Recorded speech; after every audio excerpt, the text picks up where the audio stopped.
Welcome to the ROC Race Safety Briefing. My name is John, or JB. I'm here with Dave, and together we are going to deliver the information that you have received in your information package or your race package. Please do take the time to read that information front to back. This is just a general overview of the finer points of the event. I'm going to pass you over to Dave, who's going to begin, and then we will chop and change as we go through. So Dave, over to you. What's up, guys? Dave here from Total Try Training. So I'm going to take you through the initial registration, setting up your transition, the swim, and getting through T1. On registration, you'll be given your race pack, and that will include all the things that you need for the race, including your stickers, your timing chip, your swim cap, and your race number. It will also include your drawstring bag, which you'll need to put your run kit in for the Snowdon circuit. You can either hand that in with the equipment that's detailed in the brief. JB will go over that a bit more on the run. You can either hand that in at registration there, or you can hand it in before 7 o'clock on the race morning. But you need to make sure it is there before 7 o'clock.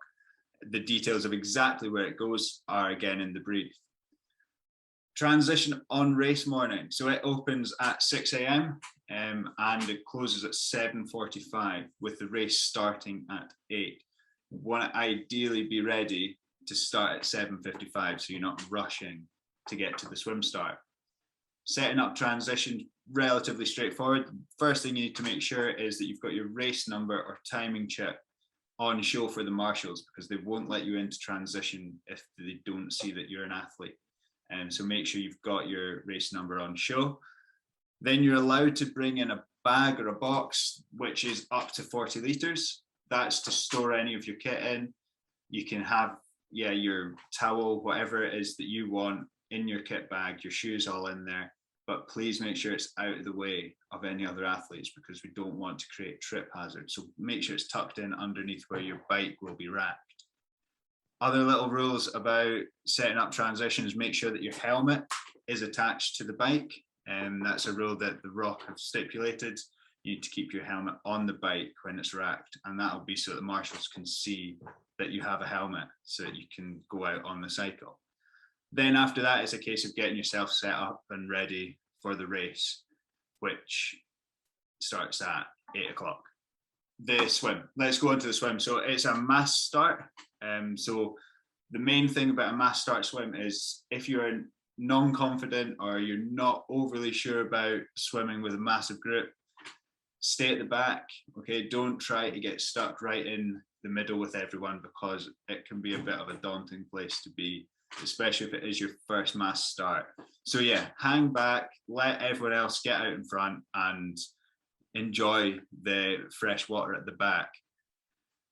The swim is really straightforward. So you'll start on the beach, everyone will run out, and then the swim start will be marked by 2 boys. From that point, you must swim. If you stop at any point and put your feet down, you're not allowed to make any forward progress. So make sure that if you are stopping to take a breather and you can still stand up, that you do stand still, and that you only make forward progress by swimming. You'll start the swim by taking a diagonal right out towards the first buoy, which is about 200 meters out. Okay, and then from there you'll turn left and you'll swim parallel to the shore, which takes you past another couple of buoys and then to the 900 meter mark. At the 900 meter mark, you'll turn left again, swim towards the shore for about 50 meters, and then turn back on yourself, another left turn, and you'll swim again parallel to the shore back to the final buoy, which is placed about 450 meters from the last turn. And then it's the last right-hand turn, swim back into the beach, and again, your exit will be marked by 2 flags, and it'll be the middle slipway. Okay, so you'll be marked with 2 flags, so keep an eye out for them. Points with swim safety. If you get into any bother, turn onto your back, lift your hand up, okay, and just keep it up. And then one of the paddle boards or the kayaks will come out to you, and if you need assistance to get back to shore, they'll put you on one of the jet skis or a boat. Okay, so swim safety, it's relatively straightforward. Stay in areas that you're comfortable with. Don't get stuck right in the middle of all the mad swimmers. And it's not all that pleasant to be kicked in the face. So if you're not confident, just make sure you're hanging back. But don't panic and enjoy the swim, because once you're in the water, then all the stresses go away. So you'll be fine once you're in the water. Coming out of the water into T1, okay, there's one golden rule, and that is don't touch your bike until you put your helmet on. And that includes holding onto your bike to steady yourself while you're taking your wetsuit off or while you're putting your shoes on. Just don't touch it until you've put your helmet on and clipped it in. And that's the most important rule about T1. Once you've got your helmet on, you've taken your wetsuit off, you've got your shoes on, you're ready to go. Okay, run with your bike. Again, this is when you can first take it off the rack. Run with your bike to the mount line. You don't want to be cycling in the transition because you'll get DQ'd. So make sure you wait until the mount line before you get on your bike. And we would advise that you have your bike in a nice low gear because it's quite a steep hill out of transition. So it'll make it easier if your bike's already in that easy gear to get going rather than trying to clunk through the gears to get back onto a low gear right at the start. Okay, so wait until you're past the mount line, hop on the bike, nice low gear, and away you go. And I'm going to pass back over to JB, who's going to take you through the bike. I think the most, it's well worth knowing that lots of us will just dive on the bike straight into our shoes, and then we'll get going. And then after 2 or 3 minutes, we might slip our feet into the shoes. The climb out of T1 is quite steep. So I think unless you're, really proficient at this, there's probably a lot of value in putting your shoes on before getting on the bike. Otherwise, it may take a little bit longer than you might like, and then weaving all over the road to try and get your feet in the shoes. So just for safety, it might be worth just taking that extra few seconds to put your feet into your shoes.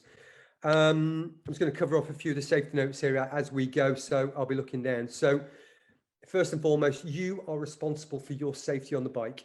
There were lots of marshals, there were lots of arrows to direct you around, but please, it's your responsibility for your own race safety. So it can be narrow, it can be fast, but please err on the side of caution, just so we all get out and back safely.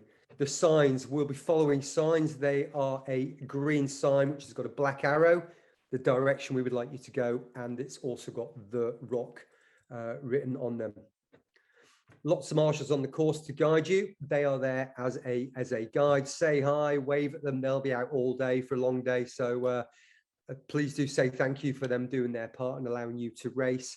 But again, it's your responsibility to ensure that where they have guided you, that you have got the right of way to perhaps some oncoming traffic. Roundabouts, some have marshals, some don't have marshals. Once again, just make sure that you've got right of way and that we can all get around that safely. Don't take any unnecessary risks. So on a couple of the places where it gets a little bit congested, there are some stop-go boards. If it's clear, you'll get the go. The marshal will let you go straight through without slowing down. If they've got the stop sign up, please do slow down. And if required, take your foot out the pedal and stop. And then once you do get the go ahead, just double check that it's all clear for you. The big one you'll all be interested in is at Pwllheli, I think I've said that right. There is a level crossing. In your race instructions, there are the timings where the trains and the railway will be operating. If you get caught out, the marshal will take your number, but please give them a shout, let them know your number just to double check. And then once the train is gone, you'll be waved through and you will get that time back at the end of the race. And likewise, when we're coming back down the hill or back down on a return leg, if you get stopped, it's an extra few minutes rest. That won't damage your race time too much, and that's what lots of us are really keen on. Under no circumstances are you to be paced by anybody. is there to be any drafting or any outside help. So you can't have a friend out on the course who's going to give you a water bottle to refuel, or is going to drive in front of you so you can tuck behind a van. It's an individual effort, a triathlon. So please do follow those rules. We will have a couple of mobile marshals on the course, technicians, and I think where they can, they may give you a warning if you're getting a bit close for drafting, but they don't have to, just for safety. British Triathlon safety rules, sorry, drafting rules. It is because it's a middle distance, it's a 12-meter draft zone, and that is from the front of the bike, front wheel of the bike in front of you to the front of your bike. If you think you're too close, you probably are, so just drop back a little bit. When you choose to overtake, you've got 25 seconds to get through that zone and outside of the other. And if you do attempt to pass, then you must pass. So make sure you choose the area in which you want to do that. And have a little gel before you go. So 25 seconds. Once you've passed the other cyclist, make sure you pull in, back into the left-hand side. So if anybody's coming up behind you, you don't block them. And when you've been passed, make a conscious effort to slow down. That doesn't mean stop pedaling, but just sit up, maybe knock it down a gear, take a few seconds just for this, the athlete who's passed you to ride away. And then once they're 12 meters ahead, then crack on again. The penalties for drafting: first offence is a 5-minute penalty. Second offence is a 5-minute penalty. And if you get caught out a third time, then that is a disqualification. T2, if you've worked really hard and it's a hot day, I think it's forecast to be quite warm at the moment, plenty of shade, do sit down, sit in the shade and take a few minutes if you've got plenty of time to get up to the 4K point before the cutoff. There are a couple of medics there. If you've got any questions, if you've got any issues, do please speak to them and they'll give you some assistance should you need it. And it's 50K. I forgot to mention that. You should be well aware of that by this point, but the bike on the way out is 50K, another 50K on the way back. Moving on to the run, which is 6 kilometers up to the summit of Snowdon and 6 kilometers down. So once you have got to transition, you've parked your bike, you've got your bag with your mountain kit in it. Erase my list. In that bag, we have some mandatory safety kit that you must have. And this will be checked, possibly not everybody, but it will be checked during your registration process. So in that mountain safety bag, you need a full set of waterproofs, including a hood and some trousers. We recommend that it's taped seams. You need to have a hat or a buff and some gloves, a water bottle and a carrier, some high energy snacks, sort of emergency rations to get you up and down. We need a foil blanket, high factor sun cream, and a whistle. And like I say, this we checked during your registration process. So once you've got there, you've parked your bike, you've gone to your bag, which hopefully has got a set of running shoes in as well. You will then be directed to the path that leads to the Watkin path. It's a great trail. It's the most scenic way up Snowdon, although you may only be looking a few feet in front of you. So every now and again, heads up and take a look around and just appreciate where you are on the day. After 4 kilometers, it does get quite tricky, quite hard, quite treacherous. So we must give way to any runners coming down the hill. They're probably going to be moving faster than you, so being able to them to move out of the way is maybe a little bit more dangerous. So if you see someone coming down, just take a step to the right and allow them to pass when they're descending. When you're ascending, try and keep to the right hand side of the path. It does get narrow, particularly towards the top of the course. And then whilst you're moving, keep eating, keep drinking, stay hydrated, stay fueled all the way up. In the race rules, the package, which I hope you've all read from front to back, and you've got a list of questions to send to us, please do email us or speak to us on the day of the race or when you're checking in. There is a 4 kilometer cutoff point on the Watkin path. There'll be marshals there, and there'll also be a medic there. There'll be some emergency rations and some water should you need it, but please take enough food and fluid for your own ascent up and down. It's there for emergencies only. We've got a 12 noon cutoff, a mandatory cutoff at 12 o'clock if you are on your way up. Please be respectful to the marshals. It is there for your safety. If they ask you to turn around, head back down. They'll take your details and you'll be given a slightly different medal at the finish. If you're fit and you're there before 12, we'll allow you to go to the top, touch the top, take a selfie, and then head back down. Now, it's going to be quite busy at the top, I would imagine. So if there's walkers there, may not know that there's a race on, so please be respectful. And if they don't see you, it's probably not deliberate. Spin around and we head back down to T2, which has now become T3. We get changed, we hand our bag back in, and then we will return to the start of the race. The name has just gone from me. Sorry about that. On the same path. Abersoch. Return to Abersoch on the same 50-kilometer route. If you get stopped at the train, we'll take your time. Keep eating, keep drinking. If you feel a little bit woozy, please stop and take a moment just to recover.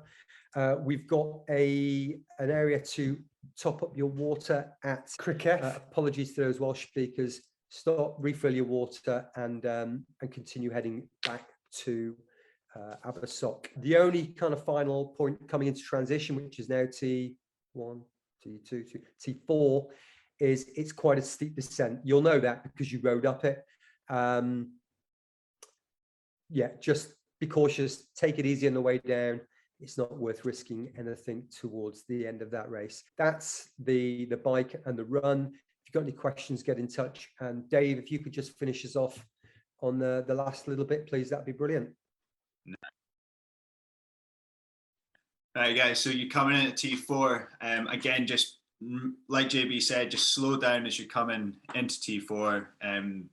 Abersoch is going to be a lot busier now when you're on your way back than it was on your way out, so just be careful of traffic. Again, coming into T4, you're going to get off the bike before the dismount line, so you're not going to cross that line while you're still on the bike, because you'll get a penalty or you may even get DQ'd. So make sure you get off the bike before you cross the dismount line.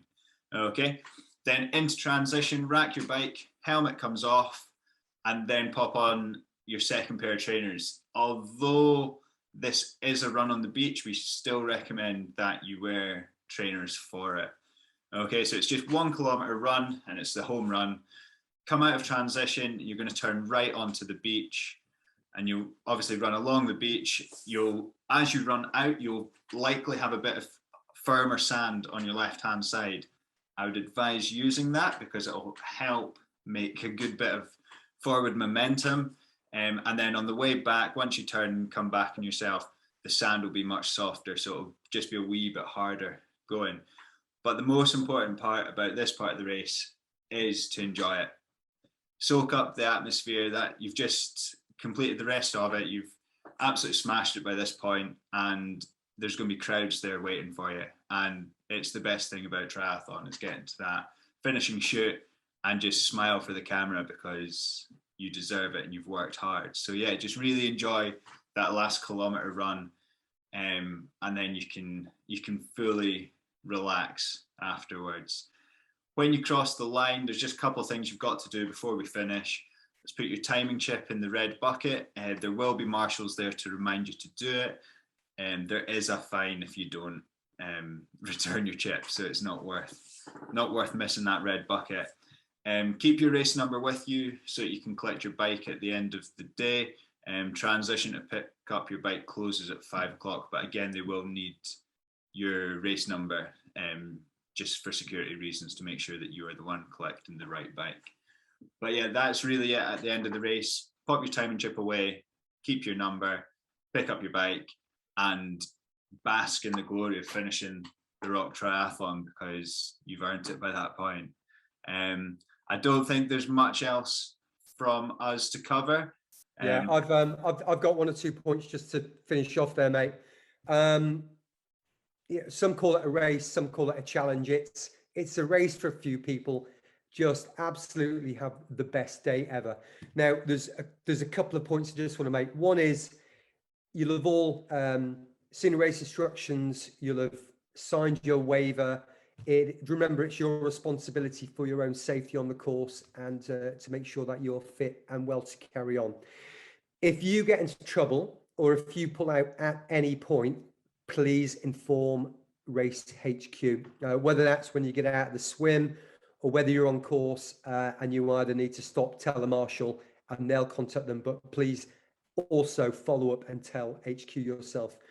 The number is in the race instruction. I won't read it now, but please do that. So that's if you pull out at any point, let somebody know.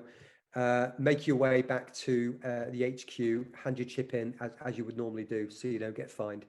And probably more important than that is if you see anybody in trouble at any point, it's just a day out. It's an experience and it's an adventure, but we all want to do it safely and I want to stay healthy. So if somebody's in trouble, please do stop, ask them if they're okay, lend assistance if you can, and if you have got the means, please contact one of their family members or the HQ or holler down a marshal somewhere.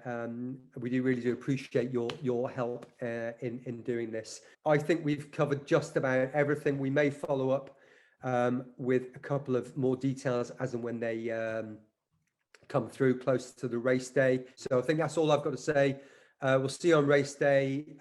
Thank you very much for listening in and appreciate your time. Dave? Cheers, guys. Enjoy it. Make the most of it. And that's us out.